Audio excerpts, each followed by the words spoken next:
Hello दोस्तों, good evening. नमः संस्कृताय। आज हम फिर से किराता अर्जुनियम के शब्दार्थ पढ़ने के लिए उपस्थित हुए हैं। आइए हम परीक्षा की दृष्टि से इम्पोर्टेंट शब्दार्थ को देखते हैं। हमारा पहला शब्द है सज्जयम। सज्जयम का अर्थ होता है डोरी। क्या होता है दोस्तों? डोरी। अगला है जीवम। जीवम का अर्थ है कुटिल। कुटिल हमारा इम्पोर्टेंट शब्द है, ध्यान दीजिएगा। अगला हमारा शब्द है शासनम। शासनम का अर्थ होता है आज्ञा। धनु। धनु का अर्थ हुआ धनुष। अगला है प्रलीन। प्रलीन मतलब अधीन, किसी का अधीन रहना प्रलीन कहलाता है। अगला है आवारिधि। आवारिधि का अर्थ है समुद्र पर्यंत। क्या होगा दोस्तों? समुद्र पर्यंत। यस्यति। यस्यति का अर्थ है आने वाली। अगला है भीय। भीय माने विपत्तियाँ। यह हमारे इंपॉर्टेंट है, भीय पूछ सकता है, ध्यान दीजिएगा। भीय मतलब भीय का अर्थ होता है विपत्तियाँ। अगला है हमारा दुरंता। दुरंता दुखदाई। दुरंता हमारा परीक्षा में पूछा गया शब्द है। दुरंता मतलब दुखदाई हमारा सब उसका अर्थ हुआ। अगला इनह। इनह मतलब श्रेष्ठ। उदाहतात का अर्थ है उच्चारित किए गए। क्या अर्थ है दोस्तों? उच्चारित किए गए। अगला हमारा शब्द है अखंडल सोनू। अखंडल सोनू किसके लिए आया है? तो अर्जुन को कहते हैं अखंडल सोनू। किसको कहते हैं? अर्जुन के लिए आया है अखंडल सोनू। अगला है विधेयम। विधेयम का अर्थ होता है योग्य। आशु। आशु का अर्थ हुआ शीघ्र। पर प्रणेतानी का अर्थ हुआ दूसरों के द्वारा कही गई। किरीत्वा का अर्थ हुआ कहकर। अगला हमारा इंपॉर्टेंट शब्द आ गया दोस्तों, देखिएगा कृष्णा। कृष्णा किसके लिए आया है? किराता अर्जुनियम में शब्द है, तो द्रौपदी को कृष्णा भी कहा जाता है। सदनम। कृष्णा, ध्यान दीजिएगा, कृष्णा द्रौपदी के लिए है, न कि कृष्ण के लिए है, तो ये हमारा वेरी इंपॉर्टेंट हो गया। अगला हमारा है सदनम। सदनम का अर्थ होता है घर। अगला हमारा देखिएगा अपाकृति। अपाकृति का अर्थ है अपमान। विनयंतुम। विनयंतुम का अर्थ है सहन करने में। विनयंतु का अर्थ होता है सहन करने में। द्रुपद आत्मजा का अर्थ है द्रौपदी। हमारा आया कृष्णा और द्रुपदा आत्मजा का अर्थ है द्रौपदी। दोनों हमारे द्रौपदी के लिए शब्द आया है। कृष्णा और द्रुपद आत्मजा दोनों शब्द हमारा द्रौपदी के लिए है। दोनों इंपॉर्टेंट है परीक्षा की दृष्टि से। उदाजहार। उदाजहार मतलब बोली। द्रौपदी हमारी बोली, तो उदाजहार का अर्थ हुआ बोली। प्रमदा। प्रमदा का अर्थ है नारी। नारी के लिए आया प्रमदा शब्द आया है। अधिक्षेप। अधिक्षेप माने अपमान। दुराधय। दुराधय का अर्थ है दुष्ट मानसिक व्यथाएं। दुराधय पूछ सकता है परीक्षा में, दुराधय का क्या अर्थ होता है? तो दुष्ट मानसिक व्यथाएं। अगला हमारा शब्द है अखंड। अखंड का अर्थ है संपूर्ण। धामभी। धामभी मतलब तेज, तेज से। अगला हमारा शब्द है मतंग। मतंग का अर्थ है उन्मत्त हाथी। तो ये हमारा इंपॉर्टेंट है, इसको देखिएगा दोस्तों, ध्यान से देख लीजिएगा। मतंग का अर्थ होता है उन्मत्त हाथी के लिए है मतंग। अगला है हमारा अपवर्जिता। अपवर्जिता का अर्थ है खो देना। निश्चित मतलब क्षीण होता है। इशू का अर्थ होता है बाढ़। इशू शब्द किसके लिए आया है? तो इशू शब्द बाढ़ के लिए है, उसका अर्थ होता है बाढ़। अगला है कुलजाम। कुलजाम है कुल परंपरा से प्राप्त लक्ष्मी। द्रौपदी, इसका अर्थ है कुल परंपरा से जो भी प्राप्त होता है उसको हम कुलजाम कहते हैं, एक पीढ़ी से दूसरी पीढ़ी तक। तो कुलजाम का अर्थ हुआ कुल परंपरा से प्राप्त। अगला हमारा शब्द है उच्छिका। उच्छिका का अर्थ है ऊपर उठी हुई लताएं, लपटे। क्या अर्थ हुआ? ऊपर उठी हुई लपटे।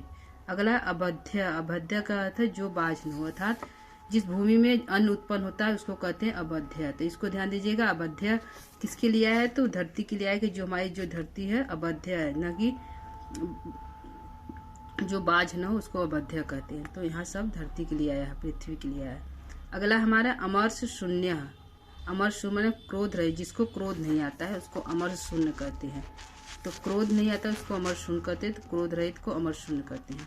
अगला है विदुषः। विदुषः का अर्थ होता है शत्रु। क्या अर्थ है दोस्तों? देखिएगा, शत्रु अर्थ है, विदुषः का अर्थ है शत्रु। अगला हम देखते हैं, अगला हमारा है परिभ्रमण। परिभ्रमण का अर्थ है भ्रमण करता हुआ। अगला शब्द है अंतरगिरी। अंतरगिरी का अर्थ है पर्वती। अगला है विकोदरा। शब्द किसके लिए आया? तो विकोदरा हमारा शब्द आया है भीम के लिए। किसके लिए आया दोस्तों? भीम के लिए आया है। तो देखिए ये परीक्षा में पूछा गया शब्द है कि विकोदरा का क्या अर्थ होता है? तो भीम अर्थ होता है। प्राजयम। प्राजयम का अर्थ है अत्यधिक। एक है धनंजय। धनंजय किसके लिए आया? तो धनंजय और विकोदरा। विकोदरा भीम के लिए, धनंजय अर्जुन को कहते हैं। वसु। वसु मतलब धन होता है। अकुप्य बहुमूल्य धन को अकुप्य कहते हैं। वासव। वासव शब्द किसके लिए आया? तो इंद्र के लिए आया। तो ये ध्यान दीजिएगा दोस्तों, वासव, धनंजय, विकोदरा यह सब इम्पॉर्टेंट है। अगला देखिएगा वासवोपमः का अर्थ है अर्जुन। ये भी हमारा अर्जुन के लिए आया है। उत्तरान कुरुन। उत्तर कुरु नामक देश को उत्तरान कुरु कहते हैं। अगला हमारा दोस्त है शब्द दोस्तों विश्वक है सब ओर से। कचा चितऊ बालों से व्याप्त है। कचा चितऊ का अर्थ हुआ बालों से व्याप्त। नकुल सहदेव के लिए आया है। किरातार्जुनी में कचा चितऊ कहते हैं बालों से व्याप्त, जो बिखरे उनके बाल है, तो उसके लिए है। उसका अर्थ अग मतलब पर्वत होता है। अग का अर्थ पर्वत। गज का अर्थ हाथी होता है। कठिनी माने कठोर।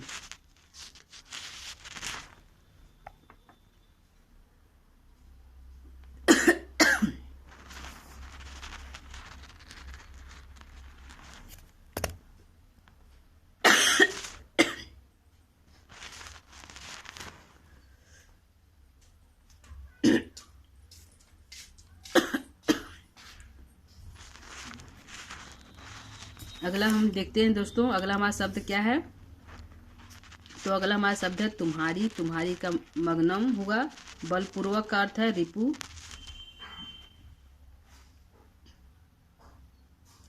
सही दोस्तों।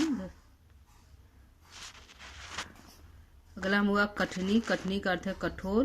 ताव क्रीम का अर्थ है तुम्हारी। अगला है प्रसभम का अर्थ है बलपूर्वक। आधी मतलब मानसिक व्यथाएं को आधी कहते हैं। किसको कहते हैं? मानसिक व्यथाएं को आधी कहते हैं। अगला हमारा शब्द है धीयम। धीयम का अर्थ है बुद्धि को। महाधनम। महाधनम का अर्थ है बहुमूल्य। अगला है अदभ्रदभार का अर्थ है कुशों से व्याप्त। शिवा रुतई का अर्थ है सिंगारियों के रोने की आवाज को कहते हैं शिवा रुतय। यह हमारा इंपॉर्टेंट है, इसको ध्यान दीजिएगा दोस्तों। शिवा रुतय का अर्थ होता है सिंगारियों की जो आवाज कहती है उनको शिवा रुतय कहते हैं। अशिव का अर्थ अमंगलकार को कहते हैं अशिव। अंधसा का अर्थ है अन्न से। अगला हमारा शब्द है अपनीतम। अपनीतम का अर्थ है प्राप्त होना। वपु किसके लिए आया? तो शरीर के लिए आया हमारा वपु।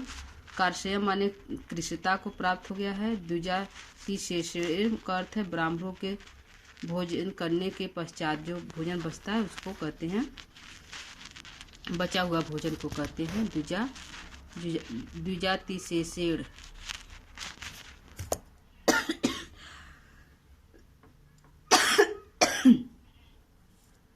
सॉरी दोस्तों, हम फिर से देखते हैं। अगला देखते हैं हमारा शब्दार्थ क्या है। तो अगला हमारा शब्दार्थ है खिड़कियों के तोड़ने वाले। तो क्या कहते हैं इसको देखते हैं फिर से दोस्तों। आकुल शिखेसु का अर्थ है शिखाओं के तोड़ने वाले। अगला है बहिर्शाम का अर्थ है कुशों से। सज्जाम का अर्थ है मालाओं के दुष्ट शत्रुओं द्वारा। अगला धाम का अर्थ है तेज। निःस्पृहा का अर्थ है जिसकी ईर्ष्या निकल गई। स्पृहा का निःस्पृहा का अर्थ है जिसकी ईर्ष्या निकल गई हो, इसके लिए शब्द आया है। आगे हम कुछ शब्दार्थ और देख लेते हैं दोस्तों जो परीक्षा दृष्टि से इम्पोर्टेंट है। देखिए अवधुई में जीत करके। धामवताम का अर्थ है तेजस्वी में। पुरः सरा अग्रणी। दुस्सहम का अर्थ है असहनीय, जो सहन न किया जाए उसको दुस्सह कहते हैं। अगला निकारम का अर्थ है अपमान। क्षामम का अर्थ है शांति। परेशी का अर्थ है हमारा अर्थ है मानना। अगला है कामुरकम, माने धनुष। कामुरकम देख लिया दोस्तों, कामुरकर शब्द हमारा इंपॉर्टेंट है, धनुष के लिए आया है कामुरकम। अगला है लक्ष्मी पति लक्षम का अर्थ है राज चिन्ह से मुक्त। लक्ष्मी पति लक्षम जो राज चिन्ह से मुक्त होते हैं उसको कहते हैं। निकृष्टि का अर्थ होता है अपमान। भूरी धाम का अर्थ है, धाम्य का अर्थ है परम पराक्रमी। अगला समय परिक्षणम का अर्थ है प्रतिज्ञा का पालन करना। क्षितिशा का अर्थ है राजा लोग। सोपधि का अर्थ है धनपूर्वक। अगला देखिए संधि दुषणारी का अर्थ है किए गए समझौते को भंग कर देना। संधि दुषणारी का अर्थ है कि किए गए समझौते जो होते हैं उसको भंग कर देना। नियोग का अर्थ है नियोजित। मगनम का अर्थ है डूबना। अगला है दिनादौ का अर्थ है प्रभात काल में। रिपुति मीरम का अर्थ है शत्रु सदृश अंधता को। अगला उदयम मानम माने उगते हुए। उदयम मानम मतलब उगते। यहाँ पे हमारा दोस्तों देखिएगा बस एक ही है, एक ही शब्द इसमें इम्पॉर्टेंट है। कामुरकम मतलब धनुष को कहते हैं। और इधर कुछ जो शब्दार्थ है इम्पॉर्टेंट है, देख लीजिएगा, उस पर हम निशान लगाए हैं, उसको ध्यान से देखिएगा। विकोदर, धनंजय, वासव, ये सब इम्पॉर्टेंट शब्द है दोस्तों, इसको ध्यान दीजिएगा परीक्षा की दृष्टि से। हमारा कठनी हो गया, कठोर शब्द कठनी के लिए आया है। फिर इधर वपु मतलब शरीर। और शिवारुतई हमारा इम्पॉर्टेंट है कि सिंगारी जो सियार लोग बोलते हैं उसके लिए आया है शिवारुतई।